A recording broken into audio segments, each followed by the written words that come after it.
data 8 de junho de 2025, o dia em que os padrões da política mundial foram destruídos. Israel iniciou uma guerra em grande escala contra o Irão, sem a sanção do Conselho de Segurança da ONU, sem acordo internacional e sem a confirmação da Agência Internacional de Energia Atômica, AIEA. Foram utilizados caças F-35 drones kamikaze e mísseis de alta precisão. O alvo eram instalações no Irão, oficialmente consideradas infraestruturas nucleares civis. Muitos especialistas consideram que o ataque foi ilegal porque foi inesperado e violento. Apesar da falta de provas de urgência e consenso, não foi uma resposta a uma ameaça direta. No entanto, no mesmo dia, Israel decidiu lançar um ataque preventivo contra um estado signatário do Tratado de Não Proliferação de Armas Nucleares TNP, e sob vigilância constante da AIEA. Ao contrário do próprio Israel, que até agora se recusa a reconhecer o seu arsenal nuclear e não permite que inspetores internacionais verifiquem as suas instalações militares. A comunidade internacional permaneceu indiferente. Washington deu o seu consentimento silencioso. Falar de preocupação não foi suficiente para a Europa. Além disso, o silêncio superou qualquer declaração. Ele demonstrou que existem dois pesos e duas medidas na política mundial, apesar dos princípios do direito internacional. Enquanto um pode lançar uma bomba, o outro deve suportar. No entanto, o Irão não se conformou. Em 48 horas foi recebida uma resposta precisa, organizada e abrangente. O Irão simplesmente respondeu sem brandir ameaças ou apelar à destruição. Mísseis balísticos de médio alcance, drones, unidades cibernéticas e guerra eletrônica foram utilizados pelo Comando Militar do Corpo da Guarda Revolucionária Islâmica. Mais de 1.200 mísseis foram lançados simultaneamente contra alvos militares israelenses, como a maior base aérea de Ramat David, depósitos de armas, estações de defesa antiaérea, quartéis generais e rotas logísticas. Após essa resposta, o mundo viu o que antes era considerado impossível. Um Estado que durante anos foi retratado como uma ameaça, agiu com precisão, ordem e contenção. O Irão não recorreu ao terrorismo, não atacou escolas ou hospitais, não atacou infraestruturas civis. Os alvos foram exclusivamente instalações militares israelitas. Foi um ato de defesa, não de vingança. É importante que o Irão tenha feito isso sozinho, sem acesso à tecnologia ocidental, apoio de alianças e fornecimento garantido de armas. Conseguiu desferir um golpe que Israel não esperava, usando sanções duras e pressão prolongada, bem como ligações geopolíticas e recursos nacionais. E isso causou um choque. De acordo com a Al Mayadeen e a South Front, o ataque foi cuidadosamente planeado. Os mísseis foram lançados de vários pontos, tais como instalações móveis, minas profundas e até complexos subterrâneos. Alguns drones voavam em ondas para suprimir a defesa antiaérea, outros para lançar ataques e outros ainda voavam em ondas para observar e transmitir coordenadas em tempo real. A guerra eletrônica paralisou temporariamente as comunicações e a navegação por satélite em Israel, especialmente perto das bases aéreas do norte. Dezenas de sirenes de alarme aéreo soaram nas ruas de Tel Aviv, Haifa e Ashdod. Pela primeira vez em muitos anos, a televisão israelita mostrou imagens assustadoras de civis a refugiarem-se em abrigos antiaéreos. Até mesmo jornalistas ocidentais começaram a questionar se Israel realmente tem tanto poder porque não estava preparado. Essa noite mudou tudo. Quando a hegemonia se tornou realidade, o Irão não desmoronou. Pelo contrário, levantou-se e respondeu. Além disso, não houve qualquer tipo de caos nessa resposta. Apenas cálculo, estratégia e autodefesa. O mundo inteiro assistiu enquanto aquele que era chamado de agressor se comportava como defensor, enquanto analistas ocidentais tentavam salvar a imagem de Israel, encontrando justificativas. Além disso, isso provocou mudanças significativas na consciência das pessoas e no local de trabalho. Hashtags em apoio ao Irão eram populares nas redes sociais árabes. Em Cairo, Beirute, Bagdade e até mesmo na Turquia, ocorreram manifestações massivas de solidariedade. Não por amor a Teherão, mas por cansaço das mentiras. De um mundo em que uma pessoa pode lançar uma bomba e outra não tem o direito sequer de responder. O Irão mostrou que não está sozinho, tornou-se um símbolo de protesto, e isto é apenas o começo. A resposta iraniana foi não só surpreendente, mas também impressionante. Israel, que durante muito tempo se considerou uma potência invencível, acabou por se deparar com uma situação que não esperava nem teoricamente nem na prática. Mais de 1.200 mísseis balísticos e de cruzeiro, incluindo Haibar Shikan, Zolfagar, Gadr, bem como ondas de drones kamikaze, Shahed 136 e Ababil-T, atingiram importantes instalações militares em todo o território de Israel. O canal de televisão Al-Manar informa que os ataques foram dirigidos a depósitos de munições no sul do país, bem como ao centro de ciberinteligência, em Neve Yosef, e às bases aéreas de Ramat David e Hatzerin. O ataque foi extraordinário. Mais importante ainda, foi sincronizado, de diferentes lados em diferentes momentos do dia, com interferência na infraestrutura eletrônica. Isso significava uma coisa: o Irã pode travar uma guerra híbrida altamente tecnológica e capaz de destruir até mesmo os sistemas de defesa mais avançados. Pela primeira vez em muitos anos, Israel enfrentou um problema. O sistema de defesa aérea Cúpula de Ferro não cumpriu a sua função. Além disso, não porque foi destruído, mas porque estava sobrecarregado. Este sistema foi concebido para proteger contra ataques locais com mísseis, principalmente mísseis de fraca potência lançados do Líbano ou da faixa de Gaza. No entanto, o Dome de Ferro não conseguiu resistir a várias centenas de mísseis balísticos e alados do Irão lançados simultaneamente com ogivas manobráveis, alvos falsos e drones de reconhecimento. Quando ocorreu a falha técnica, as pessoas entraram em pânico. As plataformas de telemetria foram desligadas. Os mísseis de defesa aérea desapareceram no desconhecido. As interceptações não funcionaram e algumas instalações lançaram munições às cegas. Foram relatadas falhas na resposta operacional das baterias REX-2 e REX-3. Tudo isso indicava que havia uma falha no sistema. Vídeos surgiram na internet mostrando unidades militares a evacuar rapidamente equipamentos das regiões ocidentais do Negev, enquanto mísseis atingiam armazéns no norte do país. O exército israelita, o Tzahal, pediu pela primeira vez em muitos anos que reservistas de todo o país ajudassem. Até mesmo unidades anteriormente consideradas a segunda linha de defesa foram envolvidas.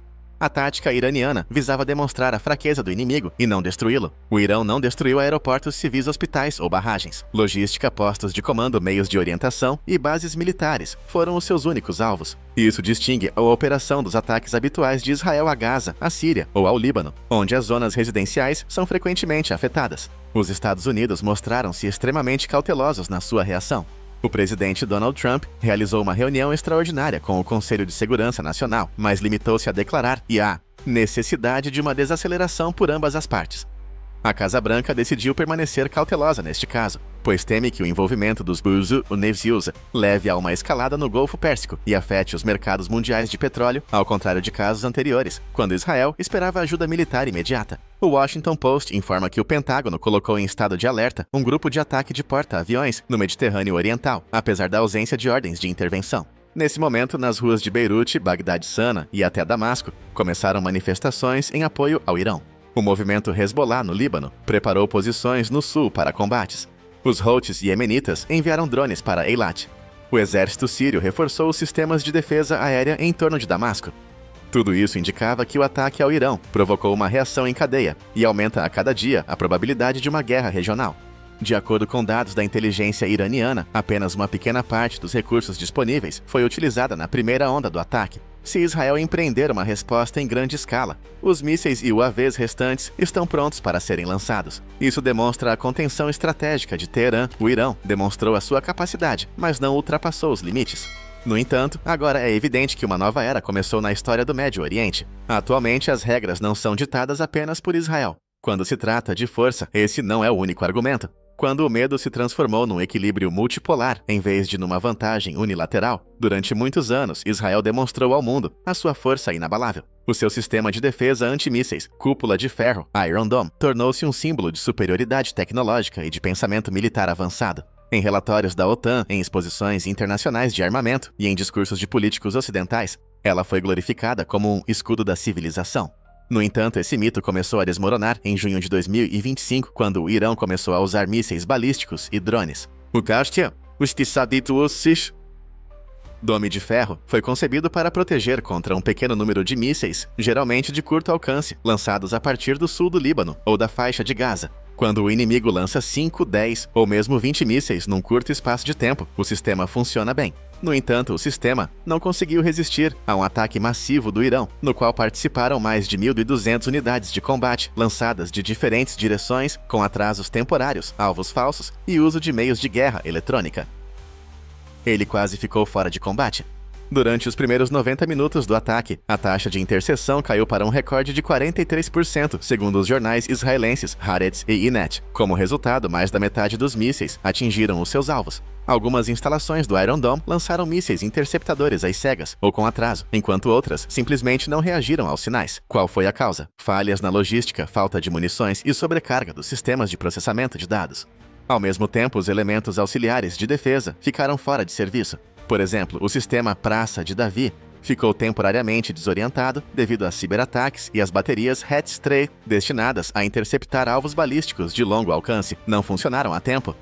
Assim, mais de 30 instalações em todo o país, incluindo 2 grandes armazéns do exército e um hangar de aviação, foram completamente destruídas, segundo estimativas. Não se trata apenas de danos materiais, mas também de danos à reputação. Isso chocou os círculos políticos e militares de Israel. Um país que investiu milhares de milhões em tecnologias de defesa avançadas ao longo de muitos anos, revelou-se vulnerável às táticas assimétricas do inimigo. Os princípios básicos da doutrina de defesa do exército israelita, o Tzahal, foram revistos. A principal lição: nunca subestime o inimigo, especialmente quando ele aprende com os seus erros. No contexto destes acontecimentos, meios de comunicação mundiais, como a revista alemã Der Spiegel, o jornal francês Le Monde e a CNN americana começaram a fazer perguntas diretas. Será que o Domo de Ferro é realmente infalível? Será que a sua importância em combate real não é exagerada? Antes disso, os críticos eram considerados traidores. No entanto, agora até mesmo analistas ocidentais tendem a admitir que o sistema é eficaz contra o Hamas, mas insuficiente contra um Estado organizado com potencial balístico como o Irão. Além disso, o ataque colocou em causa alguns outros aspectos da segurança do país israelita. Em primeiro lugar, a inteligência. Como é que os serviços secretos israelitas não conseguiram prever a força do ataque? Por que é que o sistema Arrow não foi transferido para pontos-chave de forma rápida, apesar dos sinais evidentes de escalada, após o ataque ao Irão em 8 de junho? Por que é que o exército não organizou exercícios prévios? Ainda não há respostas para estas perguntas. O governo israelita está a realizar reuniões à porta fechada e já foram nomeadas as demissões de 2 generais de alto escalão, segundo fontes do Jerusalém Post. As personalidades não são o problema principal, o problema é sistêmico. Israel subestimou a sua capacidade e vontade de resistir. Enquanto isso, o Irão continua cauteloso. Representantes do Corpo da Guarda Revolucionária Islâmica afirmaram em entrevista ao canal Al-Mayadin que seu objetivo era demonstrar que a era da impunidade havia chegado ao fim e não destruir Israel. Afirmaram que a próxima onda será muito mais precisa, profunda e destrutiva se Israel empreender mais uma agressão. Não se trata de uma ameaça infundada, mas de uma afirmação baseada na experiência de combate. Além disso, os acontecimentos ocorridos em junho de 2025 serviram de impulso para a criação de movimentos de resistência adicionais no Médio Oriente. No final do mês, os rebeldes Houthis do Iêmen anunciaram o início de um novo ataque às bases do sul da Arábia Saudita. O Hezbollah demonstrou apoio à estratégia iraniana, realizando uma série de exercícios táticos no Líbano, na fronteira com Israel. Tudo isso aponta para uma mudança no equilíbrio de forças na região. Assim, o colapso do mito do Domo de Ferro foi mais do que um simples fracasso tecnológico. Significa a perda de Israel como um jogador intocável. As esferas política e informativa já estão a perder, embora o exército ainda esteja a recuperar-se do golpe. Além disso, a batalha mais violenta nas guerras modernas consiste em alcançar a vitória informativa.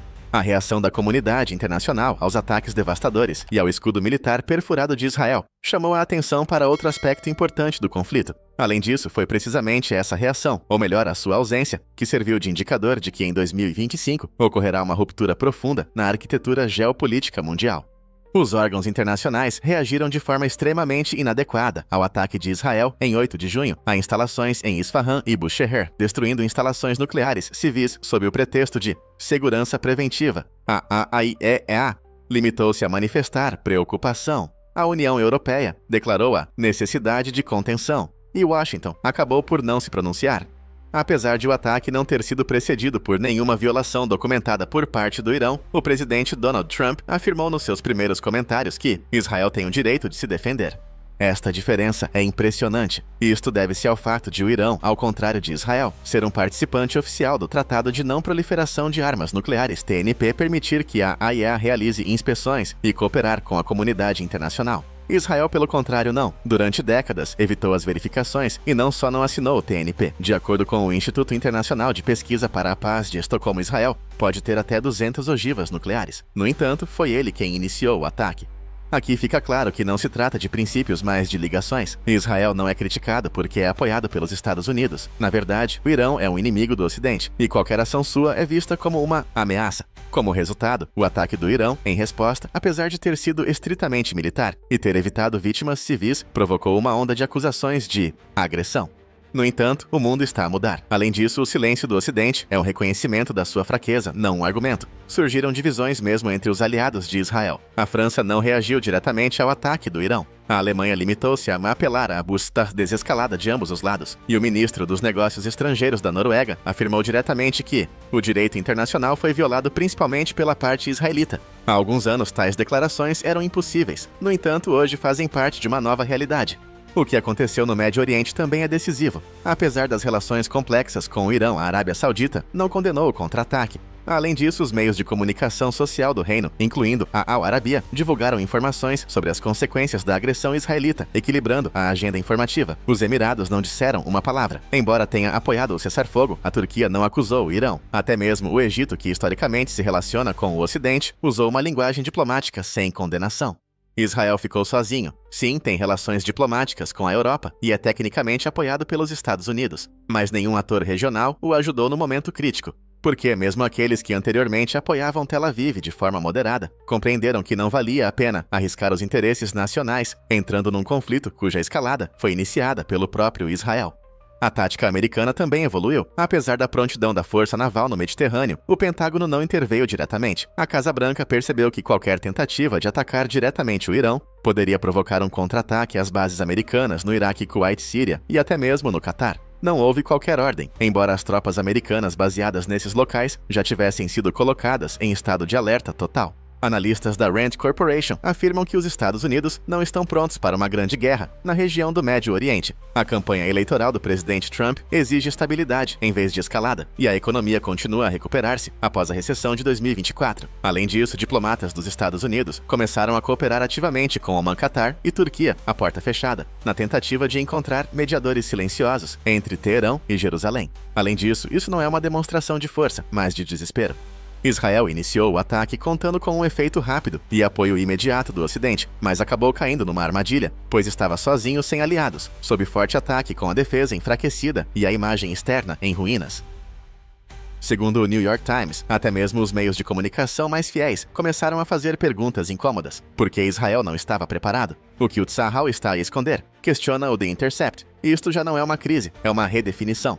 O Irão não tem pressa enquanto Israel se justifica. Não oferece ultimatos, não ameaça com uma guerra em grande escala e não exige compensações. Ele simplesmente espera. O mais perigoso para Tel Aviv é um inimigo que age em vez de gritar. Confiante, calculista e inesperadamente solitário. No Médio Oriente aconteceu algo muito mais importante: a ativação da chamada Eixo da Resistência. Isso aconteceu enquanto Israel reconstruía rapidamente as instalações militares destruídas e tentava explicar o seu fracasso à imprensa ocidental. Esta é uma expressão que reúne de forma condicional todas as forças da região ligadas ao Irão e que se opõem ao domínio de Israel e dos Estados Unidos. Além disso, essa eixo realmente existia em junho de 2025 e, surpreendentemente, começou a agir de forma sincronizada e organizada.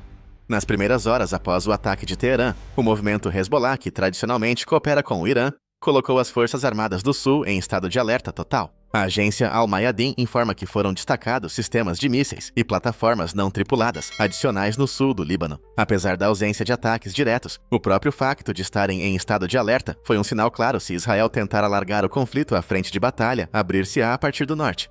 No Iêmen, grupos Houthis do movimento Ansar Allah realizaram vários lançamentos demonstrativos de drones e mísseis em direção ao porto israelita de Eilat. Apesar de a maioria ter sido interceptada, o gesto em si foi uma continuação de uma estratégia de longo prazo. Qualquer ataque ao Irão ativa automaticamente os seus aliados na região. A resposta assimétrica distribuída no tempo e no espaço já se tornou a norma. A Síria não ficou de fora, apesar de estar formalmente em recuperação após uma guerra de 10 anos. Fontes do Damascus Now relatam que as posições da defesa antiaérea na região das colinas de Golã foram reforçadas e que a cooperação entre o exército sírio e os conselheiros militares iranianos se intensificou. Israel respondeu com bombardeamentos contra milícias xiitas em resposta aos ataques intensificados contra supostos depósitos de armas na região de Homs. Estando no centro das atenções da influência americana, pareceria que o Iraque deveria permanecer à margem. No entanto, as circunstâncias complicaram-se. 3 grupos pró-iranianos, Hashd al-Shaabi, Forças de Mobilização Popular, declararam-se prontos para agir em caso de novos ataques a Teherão e o parlamento do país condenou o ataque de Israel. Além disso, bases americanas em Erbil e Ain al-Assad foram alvo de ataques com morteiros, provavelmente por iniciativa de rebeldes locais, o que levou à evacuação dos funcionários. Assim, um único ataque ao Irão provocou uma série de acontecimentos. Quando Israel iniciou a sua operação com o objetivo de obter um efeito relâmpago, abriu de facto várias frentes que eram extremamente instáveis, embora não muito quentes. As ameaças espalharam-se do Mar Vermelho às montanhas do Líbano, das fronteiras iraquianas aos desertos do Iêmen. Neste contexto, o Irão não parecia ser o que os meios de comunicação ocidentais há muito tempo retratavam como patrocinador do terrorismo. Em vez disso, parecia ser o organizador de um sistema de segurança regional. Sem apelar para manifestações em massa ou incitar o pânico, demonstrou através da sua rede de aliados que um ataque a Teherã representaria um desafio a todo o sistema de resistência, e não apenas a um país. Além disso, esta arquitetura é dinâmica e adaptável. Ao contrário dos anos anteriores, Teherã não procurou demonstrar uma liderança clara. Enquanto permaneceu na sombra diplomática, permitiu que os seus aliados falassem, agissem e reforçassem as frentes. Esta abordagem é nova. O Irão não está à frente, mas também não está à margem. É o centro, mas não é o palco. Os termos Frente Islâmica Unida e Oriente Médio sem sionismo ganharam força nas redes sociais árabes, especialmente em plataformas como Threads, Telegram e X. Pela primeira vez em muito tempo, até mesmo especialistas moderados, como analistas militares turcos e jornalistas sauditas, afirmaram a necessidade de criar um novo sistema de freios e contrapesos, no qual Israel não teria poder exclusivo. Isso, é claro, não significa o início imediato de uma guerra. No entanto, a barreira psicológica foi ultrapassada. O Irão demonstrou sua capacidade de defender e coordenar a defesa da região. Além disso, Israel agora se encontra numa situação em que qualquer novo ataque contra ele pode provocar uma resposta ainda mais severa de Teherã e de toda a sua rede de aliados. A principal conclusão, talvez, seja que em 2025, a tática israelita de atacar e fugir deixou de ser eficaz. Cada ataque terá uma resposta, e talvez não apenas uma. Este conflito já não é local, trata-se de uma abordagem totalmente nova ao equilíbrio de forças no Médio Oriente. Se a primeira semana do conflito entre Israel e o Irão alterou o equilíbrio estratégico no Médio Oriente, os dias seguintes influenciaram a percepção que foi muito mais subtil e importante. A guerra agora não se passa apenas no campo de batalha. Está presente nos ecrãs, nas manchetes, nas redes sociais e nos pensamentos de milhões de pessoas. O Irão surpreendeu ao assumir a liderança nesta nova fase. Os meios de comunicação iranianos, como a Press TV, a Fars News e a Al-Alam, iniciaram uma ampla campanha informativa desde os primeiros minutos do ataque retaliatório contra Israel, sem gritos histéricos nem propaganda exagerada, de forma seca e profissional, enfatizando a legitimidade jurídica das suas ações. Em cada comunicado foi enfatizado que o Irão não ataca civis, que apenas responde à agressão e que age em conformidade com o artigo 50 da Carta das Nações Unidas, que garante o direito à autodefesa. Isso deu o resultado desejado. A reavaliação começou até mesmo na mídia ocidental. Especialistas como Peter Van Buren, da The Nation, e Andrew Bacevich, da The Atlantic, começaram a escrever sobre o duplo padrão em relação a Tel Aviv e Teherã, embora não tenha sido manchete a BBC, e a CNN começaram a dar atenção especial à análise. Israel foi o primeiro a iniciar uma fase em grande escala. Foram mudanças que não se viam há mais de 20 anos. A onda de informação intensificou-se no sul da Ásia e no mundo árabe. Milhões de vídeos foram divulgados no TikTok, Telegram, X e YouTube, mostrando como os armazéns israelenses pegavam fogo, como os engenheiros iranianos lançavam mísseis e como os habitantes de Teherã saíam às ruas não em pânico, mas em união. Indonésia, Paquistão, Malásia e Bangladesh consideravam o Irã um herói, não como uma teocracia, mas como um símbolo de resistência e dignidade diante do silêncio do Ocidente. O ponto-chave foi que o Irão não cedeu à provocação, não violou a lei, evitou ataques a alvos civis, destruição de infraestruturas e catástrofes humanitárias. Por outro lado, em operações anteriores de Israel em Gaza, dezenas de casas foram destruídas. Foi essa diferença que se tornou decisiva. A disciplina dentro do país também foi decisiva. Não houve manifestações em massa ou caos no Irã, apesar da pressão e da expectativa de novos ataques. As instituições estatais não foram paralisadas durante a guerra. Além disso, contrariando as expectativas, a economia iraniana resistiu. De acordo com a agência Tasnim, em 26 de junho, o índice da Bolsa de Teherã já se tinha recuperado e a cotação do real estabilizou-se devido às medidas extraordinárias do Banco Central e ao afluxo de divisas provenientes de novos canais comerciais com a China e a Índia. Nessa altura começou uma crise de legitimidade em Israel. Houve manifestações em massa no país. A oposição liderada por Yair Lapid e Benny Gantz acusou o governo de Netanyahu de fracasso militar e diplomático. Centenas de militares da reserva recusaram-se a participar na mobilização, exigindo uma investigação honesta das causas da catástrofe. Como resultado, até o Supremo Tribunal de Israel começou a analisar a constitucionalidade da operação repentina em 8 de junho. Israel enfrentou uma realidade ainda mais difícil na frente externa, a perda do status de intocável. intocável. Anteriormente, muitos países consideravam que qualquer ação do Tsahal era a priori correta. No entanto, agora cada vez mais países começaram a duvidar. A África do Sul, a Argélia, a Indonésia, Bolívia e até mesmo o Brasil apresentaram uma nota de protesto à Organização das Nações Unidas, exigindo uma investigação das ações de Israel no Irã. Além disso, o próprio fato da pressão em massa elevou o ânimo, apesar de as resoluções ainda não terem sido aprovadas devido ao veto ocidental. No entanto, a mudança na opinião pública americana é provavelmente o golpe mais duro para Israel. Uma pesquisa realizada no final de junho de 2025 pela Reuters Ipsos mostrou que 47% dos americanos consideram que Israel ultrapassou os limites com o seu ataque ao Irão, enquanto apenas 31% concordam com as ações de Tel Aviv. Este é o primeiro caso de conflito com o Irão. Como resultado, o Irão não só não se quebrou, como superou Israel em termos de percepção. Demonstrou disciplina, precisão e legitimidade. Israel, pelo contrário, demonstrou impetuosidade, fraqueza e incapacidade diplomática. Além disso, no mundo moderno, onde cada explosão é acompanhada por centenas de publicações e cada míssil é acompanhado por uma câmara, o vencedor não é o mais alto, mas o mais convincente. O mundo viu que é possível resistir sem destruir cidades, sem matar pessoas inocentes, agindo de forma inteligente, estratégica e moral. Além disso, esta é uma nova realidade, que não pode ser ignorada.